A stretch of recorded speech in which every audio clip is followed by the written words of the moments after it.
నమస్కారం. కార్యక్రమం ప్రారంభించే ముందు గురువు గారు బ్రహ్మర్షి పత్రి గారికి ధన్యవాదాలు చెప్పుకుందాం.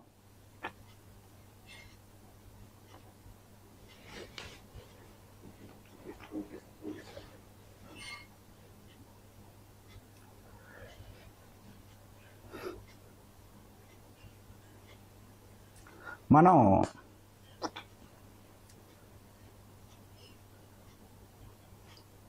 లాక్డౌన్ టైంలో పత్రి గారు చెప్పిన సందేశాల నుంచి చెప్పుకుంటున్నాం. ఆయన జ్ఞానం పొందిన వారి ప్రవర్తన ఎలా ఉంటుంది అన్న విషయాలు బోధించారు. ఆయన బోధించిన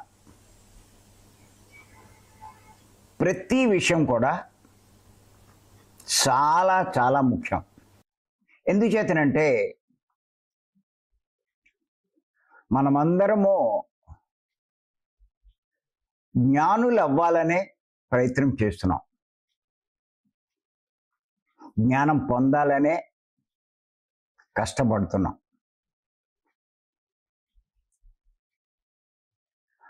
ఆయన చెప్పినవన్నీ పాటిస్తున్నాం. తీవ్ర సాధన అంటే గంటలు గంటలు భీమవరం క్లాసుల్లో, మార్నింగ్ జూమ్లో, ఇంకా వీలవుతే మిగతా టైంలో ఈ ధ్యానం చేస్తున్నాం. జ్ఞానవంతమైన పుస్తకాలు అంటే పత్రి గారు వ్రాసినవి, నేను వ్రాసినవి, అమ్మ వ్రాసినవి, ఆ పుస్తకాలన్నీ చదివే ప్రయత్నం చేస్తున్నాం. అలాగే ఈ జ్ఞాన మార్గంలో మనం చేసే సేవ అంటే రకరకాలుగా ఏం చేయగలిగితే అన్నీ ఎవరి అవకాశాన్ని బట్టి వాళ్ళు చేస్తున్నాం. మనం తెలుసుకున్న దాన్ని ఇతరులకి చెప్పే ప్రయత్నం చేస్తున్నాం. దానికి కావలసిన ప్రాక్టీస్ చేస్తున్నాం. అలాగే ఈ కార్యక్రమాలకి వీటికి చెయ్యగలిగిన సాయం చేస్తున్నాం. మనం ఇన్ని పనులు మనం చేసినప్పుడు ఖచ్చితంగా ఎవడైనా సరే జ్ఞానం పొంది తీరుతాడు. కొంచెం చేసుకున్న దాన్ని బట్టి బాగా కృషి చేస్తే ఎక్కువ జ్ఞానం పొందుతారు. తక్కువ కృషి చేస్తే తక్కువ పొందుతారు.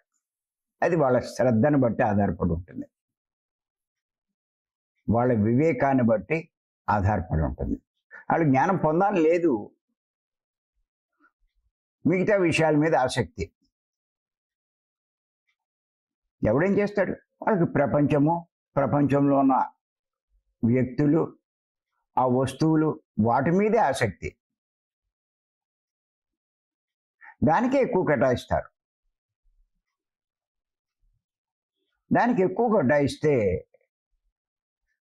వాళ్ళు పొందే జ్ఞానం నామమాత్రం.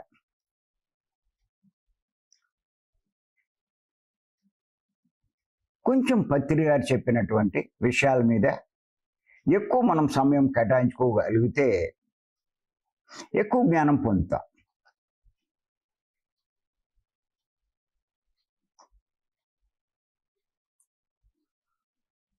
ఎన్నోసార్లు నుంచి చెప్పుకుంటున్నాం మనం, జ్ఞానం పొందినవాడు ఎంతో గొప్పవాడని చెప్పి. జ్ఞానం కంట గొప్పదేమీ లేదు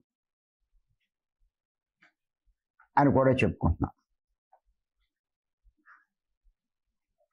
జ్ఞానం ఉండబట్టే పత్రి గారికి అంత గౌరవం లభించింది.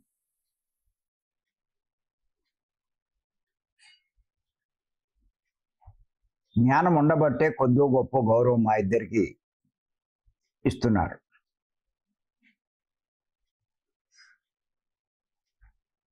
జ్ఞానం ఉండబట్టే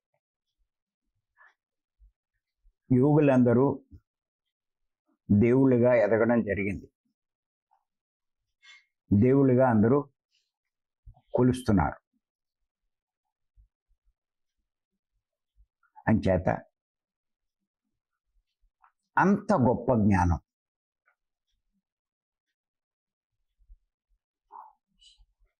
మరి ఈ మార్గంలో ఉన్న మనం, ఈ కృషి చేస్తున్న మనం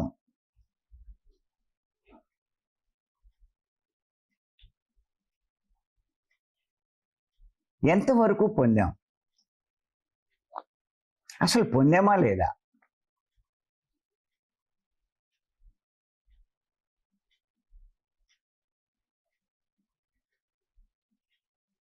అన్నది తెలియాలి అంటే నిజంగా లాక్డౌన్ టైంలో పత్రి గారు చెప్పిన విషయాలు మనకు ఎంతో ఉపయోగపడతాయి. వాటిని ఒక్కసారి మనం బేరీజు వేసుకుంటే ఏ స్థాయిలో ఉన్నాం, ఏ స్థితిలో ఉన్నాం అన్నది తెలుస్తూ ఉంటుంది. ఆయన చెప్పిందే నిన్న కొద్దిగా వివరించుకున్నాం. ఆ చెప్పిన విషయాన్ని ఈరోజు మరికొంత వివరించుకుందాం. ఏంటంటే ఆ విషయం, ఆత్మజ్ఞాని సామాన్యుల నుంచి, గొప్పవారి నుంచి కూడా నేర్చుకుంటాడు.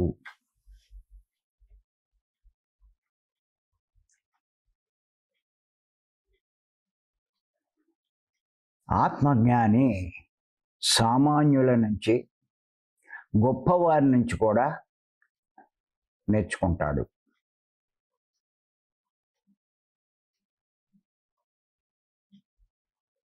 ఇక్కడ గమనించినట్లయితే దీంట్లో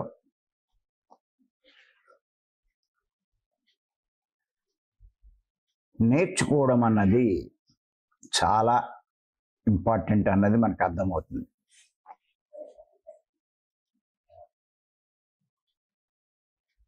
ఎవరు బాగా నేర్చుకుంటారో వాడు జ్ఞానపరంగా ఎదుగుతాడు. ఏమీ నేర్చుకోని వాడు ఎదగడు. ఎంత ఎక్కువ నేర్చుకుంటే అంత ఎదుగుతాడు.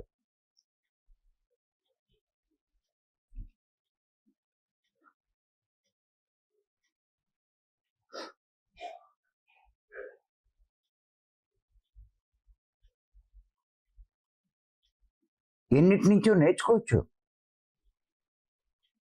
అసలు నేర్చుకోవడానికే భూమి మీదకి వచ్చాం. భూమి అంటే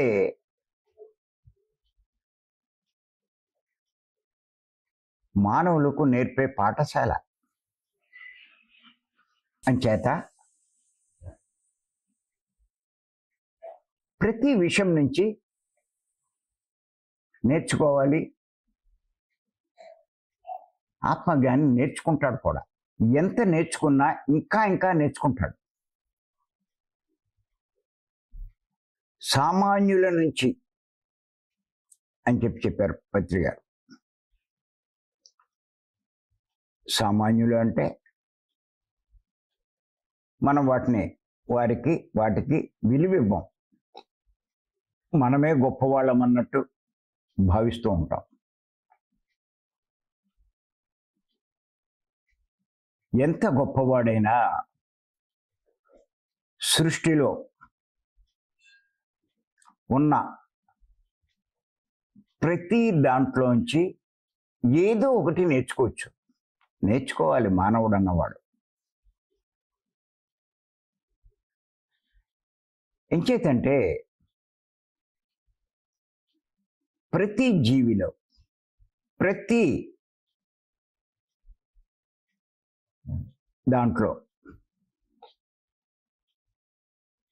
ఏదో ఒక విశిష్టత ఉంటుంది.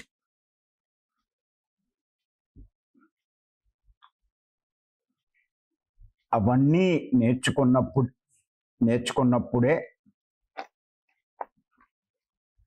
మానవుడు పూర్ణ జ్ఞాని కాగలుగుతాడు. పూర్ణ జ్ఞానికి తెలియందంటూ ఏది ఉండదు.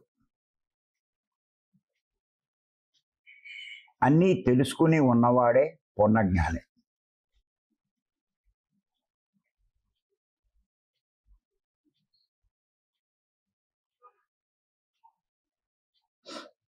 పూర్ణజ్ఞాని అంటే పూర్ణాత్మ స్థితికి ఎదిగినవాడు, సృష్టికి ప్రతి సృష్టి చేయగలిగినవాడు.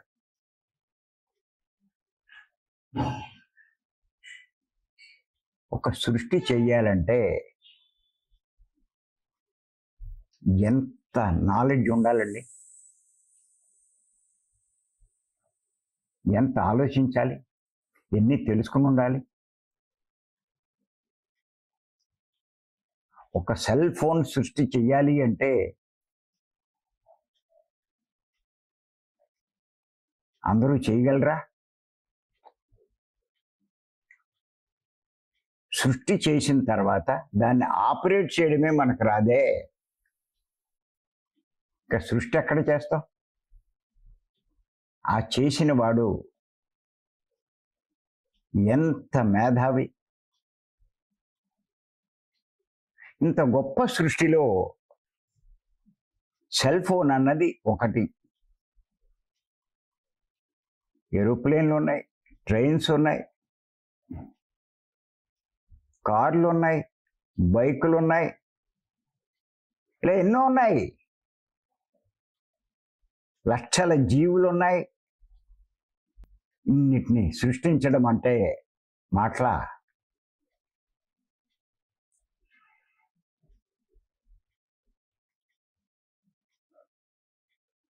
ఒక మానవ శరీరంలో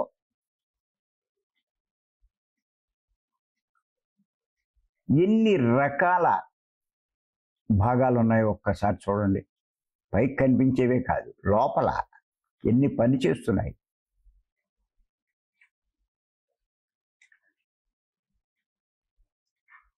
ఒక తలలో ఎన్ని రకాలు ఉన్నాయి, ఛాతి భాగంలో ఎన్ని ఉన్నాయి. ఇలాగా ఇన్ని వాటిని కాంపాక్ట్గా తయారు చేసి ఒక మానవ శరీరం తయారు చేశారు అంటే ఆ సృష్టికర్త ఎంత మేధస్సు ఉన్నవాడు చెప్పండి.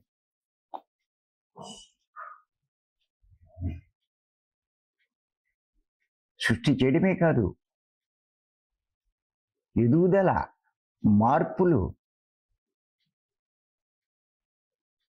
చివరకు కృషించడం, అంతరించడం.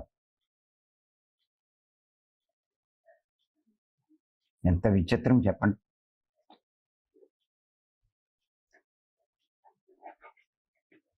ఊరికి ఎలా అయిపోతారండి?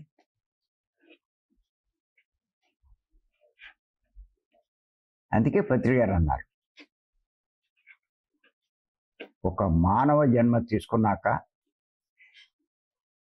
ఆ సృష్టికర్త స్థాయికి మనం ఎదగాలి అంటే 400-500 జన్మలు పడుతుంది అన్నారు.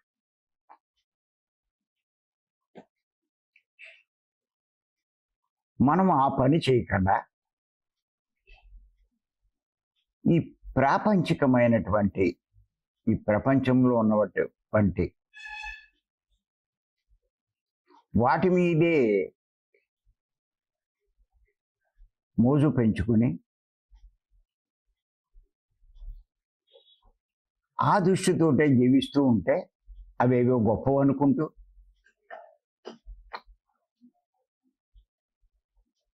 ఉదయం నుంచి సాయంకాలం దాకా ఆ పనులే చేస్తూ కూర్చుంటే సునీతలాగా ఇంకెన్ని జన్మలు పడతాయో. 1000 జన్మలు పట్టినా కూడా ఆశ్చర్యపోకల.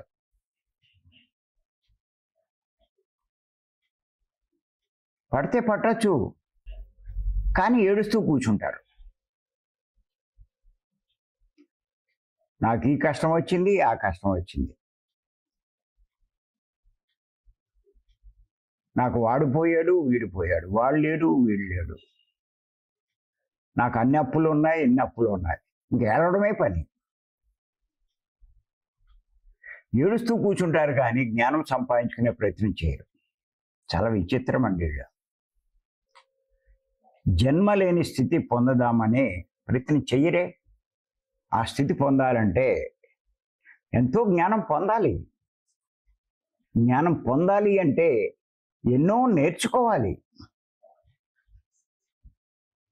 ఎన్నిటి నుంచో నేర్చుకోవాలి, సామాన్యుల నుంచి కూడా నేర్చుకోవాలి. అదే చెప్పారు పత్రి గారు, ఆత్మజ్ఞాని సామాన్యుల నుంచి అని చెప్పారు. అందుకే దత్తాత్రేయులు వారు ప్రకృతిలో ఉన్నటువంటి ఎన్నిటి నుంచో ఆయన నేర్చుకుని ఎంత గొప్పవాడయ్యాడండి.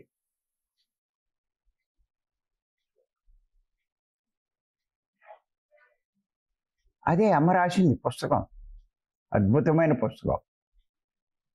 జ్ఞానవంతులై మనం ఎదగాలని అనుకుంటున్నాం కాబట్టి ఆవిడ ఆ పుస్తకం తీసి రాసింది ఆవిడ అద్భుతంగా.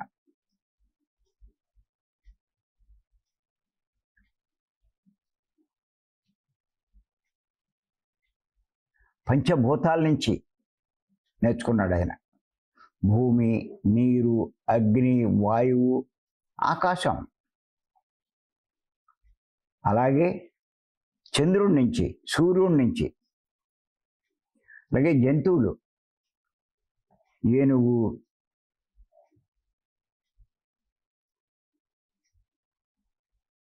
కీటకాలు, తేనెటీగ, మిడత,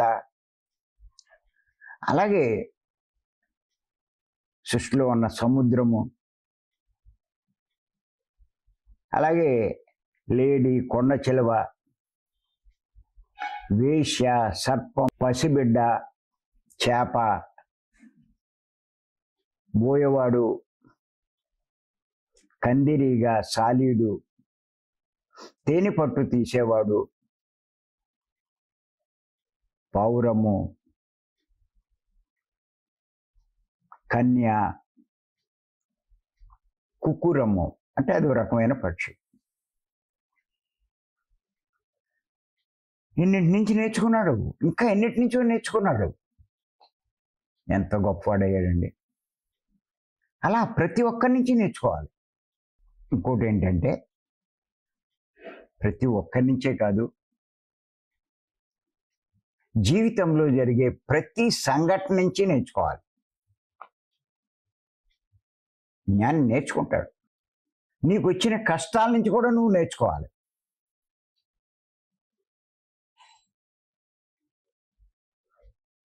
నాకు ఆర్థిక కష్టాలు వచ్చినాయి, నేర్చుకో. ఏం నేర్చుకోవాలో. భార్య వల్ల ఇబ్బందులు వచ్చినాయి, నేర్చుకో. భర్త వల్ల బాధలు వచ్చినాయి, దాని నుంచి నేర్చుకో. ఏం నేర్చుకుంటామని అంటారు. మనం పుస్తకం కూడా రాసాం, స్త్రీ జన్మల్లో నేర్చుకునేవి, పురుష జన్మల్లో నేర్చుకునేవి అని. చదవండి ఆ పుస్తకాలన్నీ. ప్రతి పుస్తకం మనకు చాలా ఇంపార్టెంట్ నేర్చుకోవడానికి. అన్ని పాఠాలు నేర్పేవండి. ఎంతసేపు బాగా సంపాదించేద్దాం, ఎంజాయ్ చేసేద్దాం, ఇదే దృష్టి తప్ప నేర్చుకునే దృష్టి ఉండదు మానవులకి. ఒకటే గుర్తుపెట్టుకోండి, నేర్చుకునే దృష్టి వచ్చేదాకా మీరు జన్మ లేని స్థితికి ఎదగలేరు.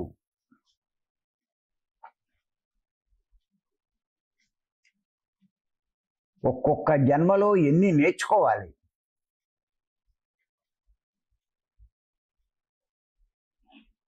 నేర్చుకోవడం మానేసి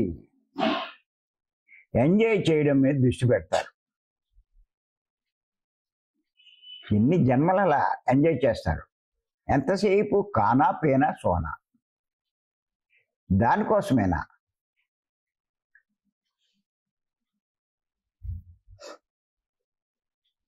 అన్నిటి మీద మమకారం, చూసిన ప్రతి దాని మీద మమకారం. ఎప్పుడు నేర్చుకుంటారు? చేత ఎవడు తెలివైన వాడు అంటే ప్రతి దాని నుంచి నేర్చుకునేవాడు. ఒక చీమ నుంచి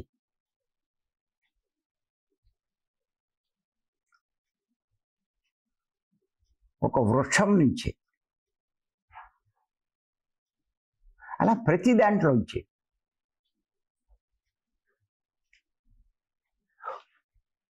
మీరు ఒక్కటే గుర్తుపెట్టుకోండి, ఏది వృధా కాదు. భగవంతుని యొక్క సృష్టిలో పనికిరాంది, వృధా అయినది ఏదీ లేదు. ఇది బాగా గుర్తుపెట్టుకోవాలి. చిన్నప్పుడు మా దొడ్లో మొక్కలు వేసేవారు, వాటి గొంగళి పురుగులు పట్టేవి. ఆ పాదులకి వాటికి మొక్కలకి చూసి నాకు చాలా అసహ్యం వేసేది. ఏంటి ఇలాంటివి పెట్టే అవన్నీ ఏం చేసేవంటే తెల్లారేటప్పటికి ఆ మొక్కలు కొన్న ఆకులు మొత్తం తినేసేవి. పైగా చూడడానికి అసహ్యంగా ఉన్నాయి, మనం వేసిన మొక్కలను కూడా నాశనం చేసేస్తున్నాయి. ఎందుకు సృష్టి జరిగింది అని అనిపించేది అప్పుడు.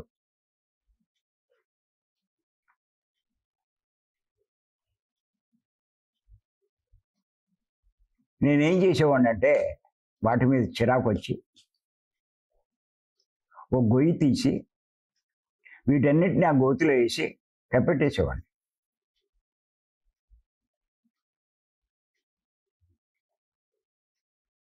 తర్వాత అర్థమైంది, చిన్న చిన్న కష్టాలు వస్తే ఓహో ఇప్పుడు అర్థమవుతుంది, తర్వాత ఎందుకు కష్టాలు వచ్చినాయో. ఇలాంటి పాపాలు చేస్తే రావా.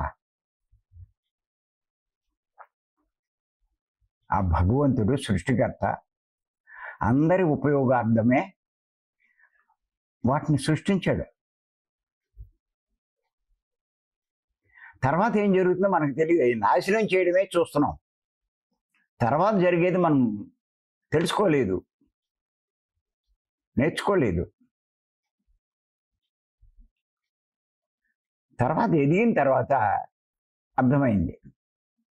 కొంచెం చదువుకుంటున్నప్పుడు నేను బోటనీ సబ్జెక్టే తీసుకున్నాను. నేను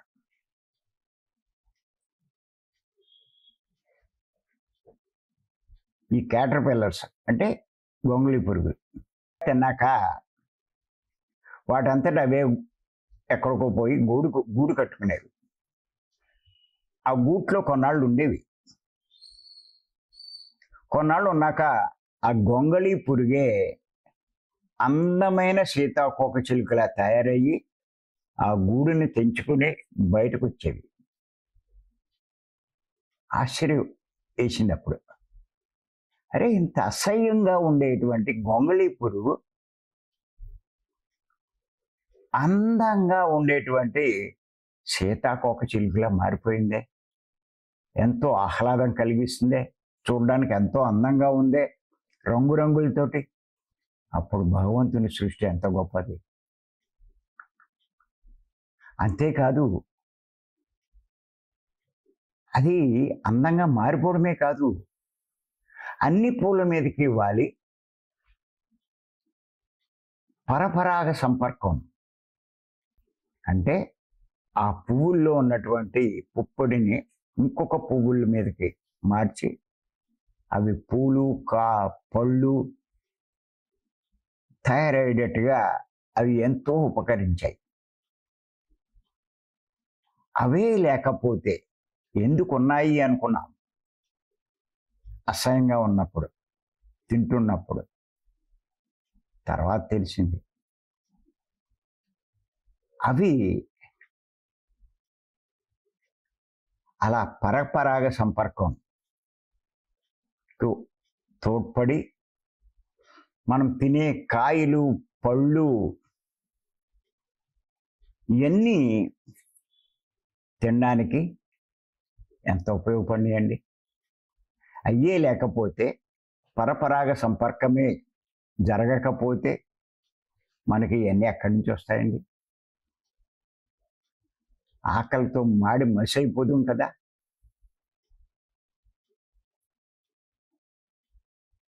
భగవంతుడు ఎంత గొప్పవాడు, ఆయన సృష్టి ఎంత గొప్పది అన్నది నేర్చుకోవచ్చు.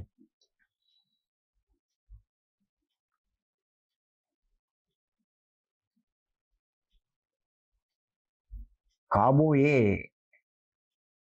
సీతాకోకచిలుకే గొంగళి పురుగు. ఏదైతే ఇప్పుడు అందరికీ నాశనం చేస్తున్నట్టుగా కనిపిస్తుందో అదే అందరికీ ఉపయోగపడే. నిజంగా కూడా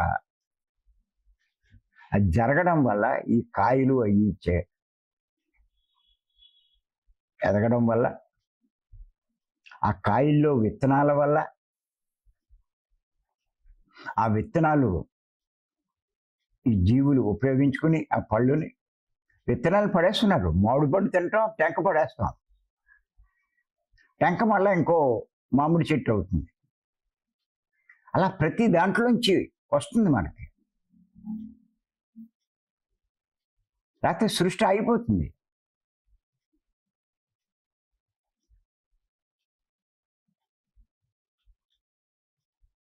అలా ఆలోచిస్తే ఉపయోగం లేనిదంటూ ఏదీ లేదు. ఇంకా అందులోంచి నేర్చుకోవచ్చు. ఆ గొంగళి పురుగు మానవుడు కూడా ప్రారంభ జన్మల్లో తన స్వార్థం కోసం అందరినీ హింసిస్తాడు, బాధిస్తాడు, అన్నీ చేస్తాడు. ఏంటిది ఇలా ఉన్నాడు అని అనుకుంటాం. వీడు ఉన్నా ఉంటే పోయినా ఉంటే, ఇది లేకపోతేనే మంచిది అని అనుకుంటారు. అలా కొన్ని జన్మల్లో అందరినీ అన్నిటినీ నాశనం చేస్తాడు, బాధ కలిగిస్తాడు.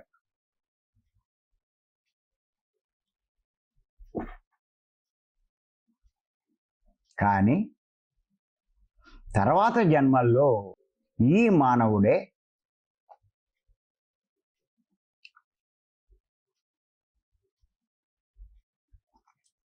ఆ గొంగళి పురుగు గూడు కట్టుకుని అందులో ఉన్నట్టుగానే వీడు ఒక గుహలోనో ఒక అడవిలోనో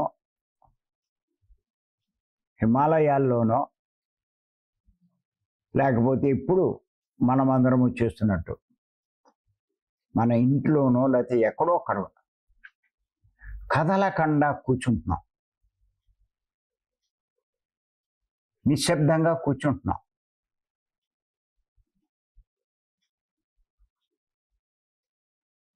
ధ్యానం చేస్తున్నాం.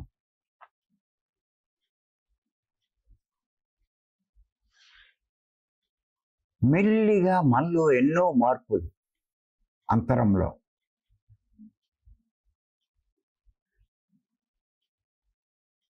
మన గుణాలు మారుతున్నాయి, ప్రవర్తన మారుతుంది, పనులు మారుతున్నాయి, మాటలు మారుతున్నాయి, అలవాట్లు మారుతున్నాయి, పనులు మారుతున్నాయి, ఆలోచన విధానం మారిపోతుంది. హాని చేసే మనమే అందరికీ ఎన్నో రకాలుగా ఉపకారం చేస్తున్నాం, ఎంతో మందికి లాభం కలిగిస్తున్నాం, మంచి చేస్తున్నాం,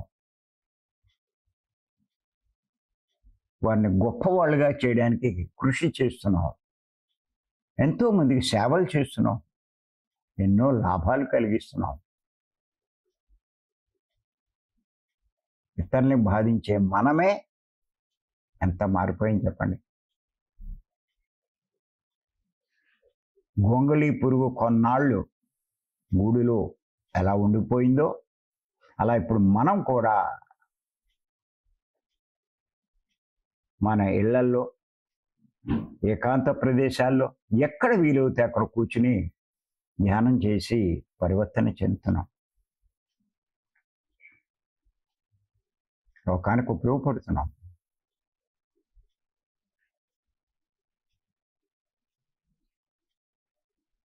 సీతాకోకచిలుక ఎవ్వరికీ నష్టం కలిగించదు. పరివర్తన చెందిన మానవుడు ఎవ్వరికీ నష్టం కలిగించడు, అందరికీ ఉపకారం చేసే ప్రయత్నం చేస్తాడు.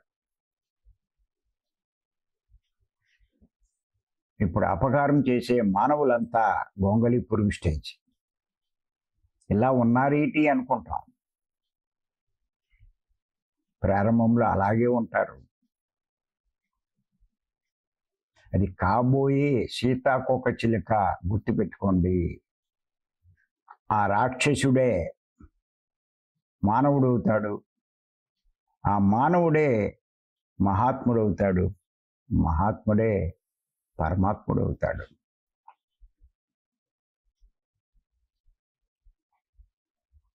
ఎంత మార్పు వస్తుందండి. కాబోయే పరమాత్ముడే మానవుడు.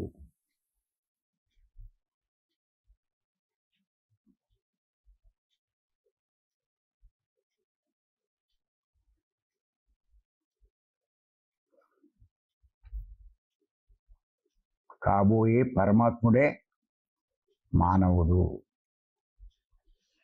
పరమాత్ముడిగా ఎదిగిన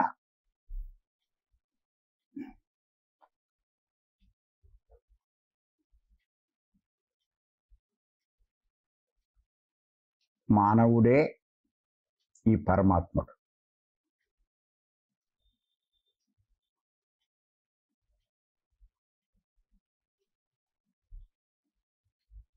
మానవుడిని చూసి ఇది మానవుడు అనుకుంటున్నారు. కాదు కాదు. అలాగే పరమాత్ముడు చూసి ఆయనే గొప్పవాడు అనుకుంటున్నాడు. ఒకప్పుడు మానవుడు వాడు. ప్రతి పరమాత్ముడు ఒకప్పుడు మానవుడే. మానవుడే మాధవుడు. మాధవుడే ఒకప్పటి మానవుడు.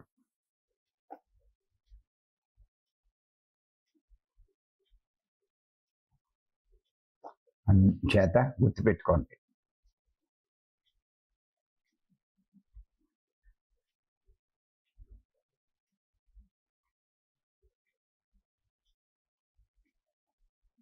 అందరూ గొప్పవాళ్లే, గొప్పవే. అందుకే ఎవ్వరిని విమర్శించద్దు అంటారు. ఎవరి గురించి నిర్ణయాలు చెయ్యొద్దు. No judgements. గొంగళి పురుగుని చూసి నువ్వు నిర్ణయించే ఎలాగా, ఇది అసహ్యంగా ఉంది, అన్నిటినీ నాశనం చేసింది, ఈ లేకుండా ఉంటే బాగుండు అని నువ్వు డిసైడ్ చేసేస్తావా? ఎలా డిసైడ్ చేస్తావు? ఏం తెలుసు నీకు? వాడు పరమ దుర్మార్గుడు, ఇలాంటి పనులు చేస్తున్నాడు. వీడు మంచి చేస్తే విమర్శిస్తాడు, ప్రతి ఒక్కరిని కామెంట్ చేస్తాడు.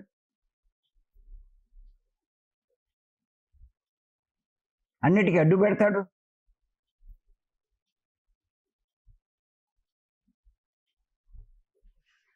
గొంగళి పురుగు తినద్దంటే తినకుండా ఎలా ఉంటుంది? ఆడ స్టేజ్లో అలా ప్రవర్తించకుండా ఎలా ఉంటాడు?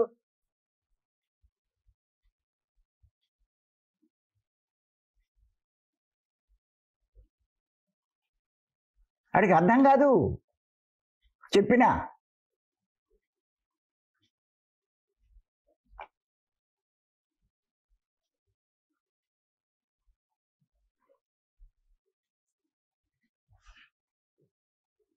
విగ్రహం విగ్రహమేరా అంటాడు, కోపం వచ్చేస్తుంది.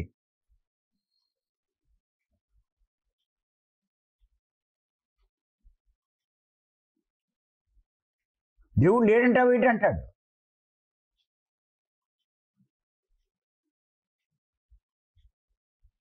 మాంసం తినద్దు అంటే మాంసం తినకపోతే ఎలా బతుకుతారు, ఎలా పనిచేస్తారు? ఇలా మాట్లాడతారండి గొంగళి పురుగులు. గుర్తెట్టుకోండి. ఆ స్టేజ్లో నాశనం చేస్తూ ఉంటాడు. మంచి జరగనివ్వరు.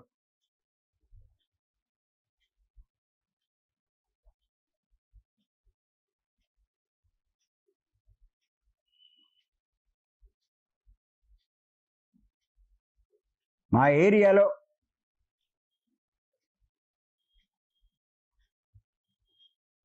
మీరు విగ్రహారాధని కామెంట్ చేస్తారు, మా ఏరియాకి రావడానికి వీలు లేదు అంటాడు.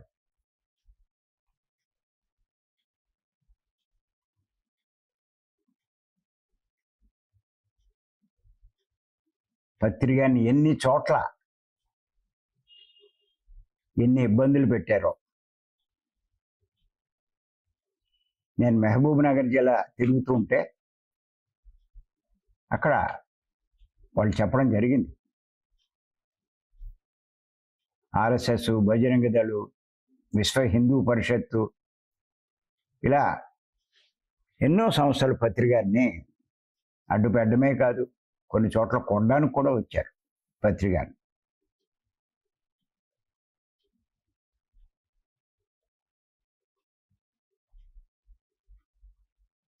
కానీ ఆయన చాలా ఓపికగా,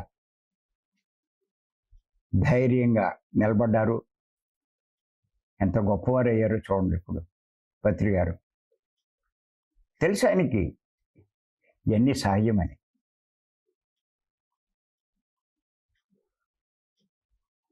కొన్ని ఏరియాలు రావద్దని చెప్పి పత్రికను బహిష్కరించారు.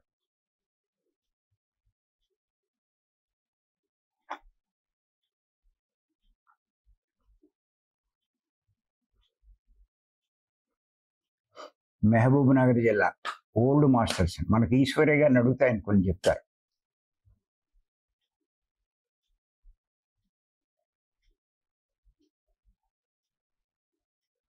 నేను 15 ఏళ్ల క్రితం వెళ్ళినప్పుడు కూడా అక్కడ జరిగిన సంఘటనలు చెప్తూ ఉంటారు. అది కానీ భవిష్యత్తులో వాళ్ళే మళ్ళా ఇప్పుడు మనం ఏం చేస్తున్నామో ఆ పనులు చేస్తారు. వాళ్ళు గొంగళి పురుగు స్టేజ్లో ఉన్నవాళ్ళు, మనం సీతాకోక చిలుక స్టేజ్కి వచ్చిన వాళ్ళం. అందరికీ మంచి చేసి జన్మ లేని స్థితికి మనం ఎదుగుతాం.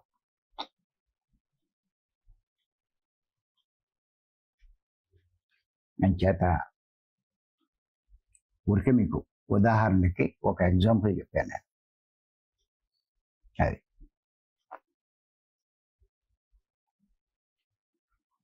మరి అవకాశం ఇచ్చిన మీ అందరికీ ధన్యవాదాలు. రేపు మరికొన్ని తెలుసుకుందాం. పత్రి గారు చెప్పినటువంటి ఈ ఒక్క సందేశం ఎంత నేర్చుకోవచ్చో ఒక్కసారి ఆలోచించు. ఆత్మజ్ఞాని సామాన్యుల నుంచి, గొప్పవారి నుంచి కూడా నేర్చుకుంటాడు. ఎంత అద్భుతమైన మాట అండి. ఏముంది అనుకుంటాం, చదివేసామనుకుంటాం. నేర్చుకోవాలి. Thank you.